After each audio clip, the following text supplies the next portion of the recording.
لله الذي أبدع الأفلاق والأرضين والصلاة على من كان نبيا وآدم بين الماء والطين والصلاة والسلام على سيد الأنبياء والمرسلين أما بعد فأعوذ بالله من الشيطان الرجيم بسم الله الرحمن الرحيم لكم دينكم ولي دين صدق اللہ العظیم وصدق رسولہ النبی الکریم الامین۔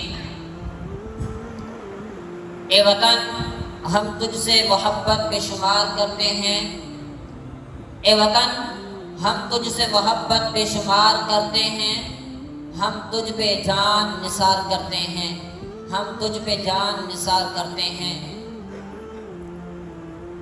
نہ پوچھو ہماری کیا کہانی ہے، نہ پوچھو ہماری کیا کہانی ہے، پہچان تو بس یہ ہے کہ ہم پاکستانی ہیں، پہچان تو بس یہ ہے کہ ہم پاکستانی ہیں۔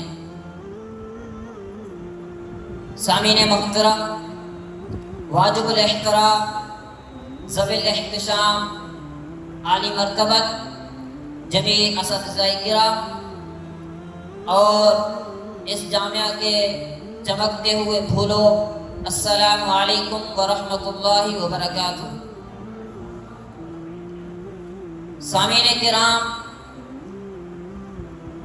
آج میں جس موضوع پر لب کشائی کرنے جا رہا ہوں وہ موضوع سخن دو قومی نظریہ ہے۔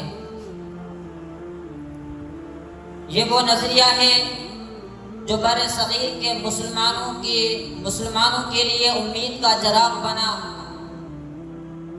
بالآخر 14 اگست 1947 میں یہ پاکستان آزاد ہو کر دنیا کے نقشے میں دنیا کے وجود میں آیا۔ سامعین محترم،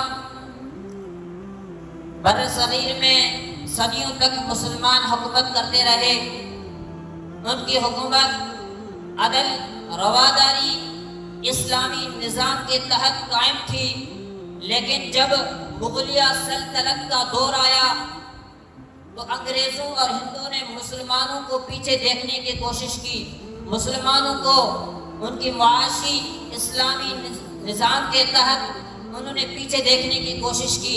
ایسے حالات میں مسلمانوں کو احساس ہوا کہ اگر ہم اپنی دینی شناخت کھو بیٹھیں گے تو یہ ہندو اور انگریز حکومت پر بیٹھ جائیں گے۔ اس وقت وہ مرد مجاہد، وہ مرد کلندر علامہ فضل حق خیر آبادی، جنہوں نے انگریز کے خلاف جہاد کا فتویٰ دیا، پھر آپ پر انگریزوں نے طرح طرح کی آپ کو تکلیفیں پہنچائی، آپ کو کالے پانی کی سزا دی گئی، یہاں تک کہ پھر آپ کو جیل کے اندر بند کر دیا گیا۔ آپ آخری سانس تک جیل کے اندر بند رہے۔ سامعین محترم، اس بات کو ذہن نشین کر لیں کہ دو قومی نظریہ کسے کہتے ہیں۔ دو قومی نظریے سے مراد ہندو ایک الگ قوم ہے، مسلمان ایک الگ قوم ہے۔ ان کا مذہب، ثقافت، تہذیب، زبان، تاریخ، طرز معاشرت، طرز زندگی، معیشیت، اقدار ایک دوسرے سے بالکل جدا ہے۔ مسلمان فقط ایک مذہبی گروہ نہیں، مسلمان فقط ایک جماعت نہیں، بلکہ ایک مکمل قوم ہے۔ ان کا یہ حق ہے کہ وہ اپنی اسلامی نظریے کے تحت آزاد زندگی گزار سکیں۔ 1940 میں علامہ ڈاکٹر اقبال علیہ الرحمہ نے اپنے الہ آباد کے خطبے میں فرمایا کہ مسلمانوں کے لیے ایک علیحدہ آزاد وطن ہونا چاہیے تاکہ وہ اپنی اسلامی نظریے کے تحت آزاد زندگی گزار سکیں۔ ان کے لیے ایک ایسی ریاست ہونی چاہیے تاکہ وہ اسلامی نظریے کے تحت اپنی عبادات، اپنی صوم و صلات آزادی سے کر سکیں۔ ان کے یہ الفاظ تاریخ کا رخ بدلنے کا سبب بنے۔ آپ نے فرمایا مجھ کو ہے حکم اعلیٰ لا الہ الا اللہ۔ اسی طرح بانی پاکستان جناب قائد اعظم محمد علی جناح علیہ الرحمہ نے مسلمانوں کی سیاسی قیادت سنبھالی۔ انگریزوں اور ہندو کو واضح طور پر کہا کہ مسلمان اور ہندو ان دونوں کی تہذیبیں مختلف ہیں، ان دونوں کا ایک خطے میں ایک ریاست میں رہنا ممکن نہیں۔ آپ نے ان کی قیادت میں 23 مارچ 1940 کو لاہور قرارداد منظور کی۔ یہی قرارداد بعد میں پاکستان کہلائی، یعنی اسی قرارداد کی بنیاد پر پاکستان معرض وجود میں آیا۔ سامعین محترم، دو قومی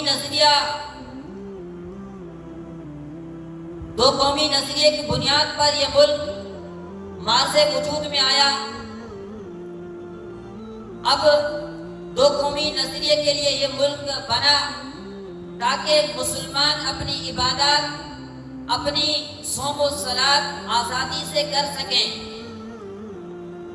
اس بات کو ذہن نشین کر لیں کہ پاکستان فقط نماز کے لیے نہیں بنا، پاکستان فقط اذانوں کے لیے نہیں بنا، پاکستان فقط قرآن کے دروس کے لیے نہیں بنا۔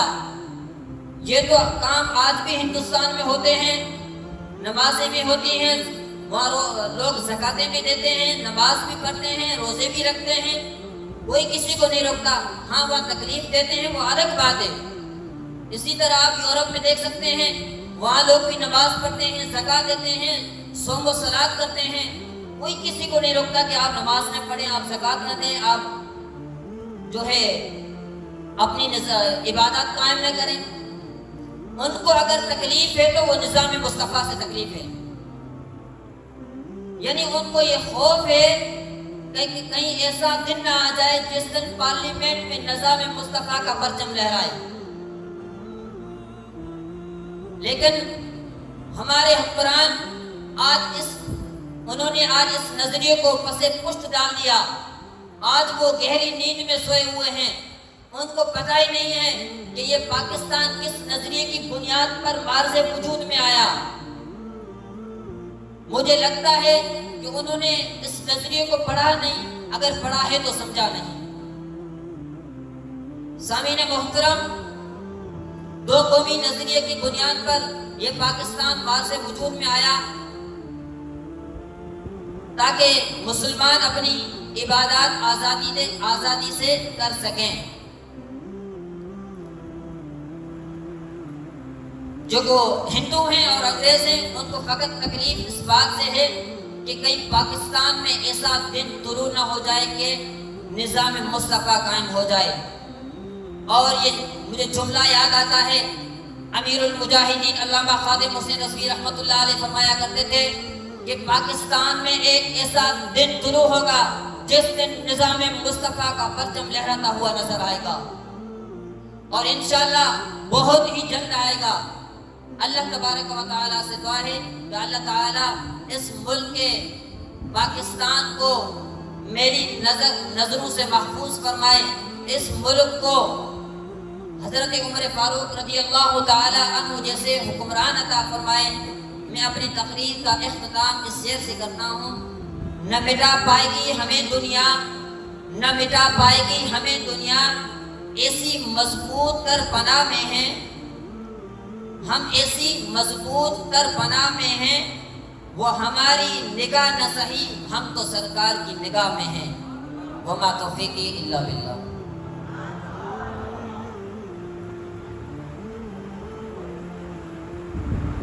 ماشاءاللہ سبحان اللہ، یہ تھے ارباب علی جو اپنے خیالات کا اظہار فرما رہے تھے۔ اب آخری مقرر ہیں جو سندھی زبان اور بلوچی زبان میں اپنے خیالات کا اظہار فرمائیں گے، عبدالتواب میں ان سے ملتمس ہوں کہ وہ اسٹیج پر تشریف لائیں۔ شاعر نے لکھا ہے کہ تو وطن دے سونے پرچم کوں رکھی ہر دم یار فضا وچ، تو وطن دے سونے پرچم کوں رکھی ہر دم یار فضا وچ، نہ دے میٹھان زمین اتے لہراویں یار ہوا وچ، تے ہوندے وطن دے نال وجود مٹھا ہوندا امن ہے یار بقا وچ، ای وطن دے یار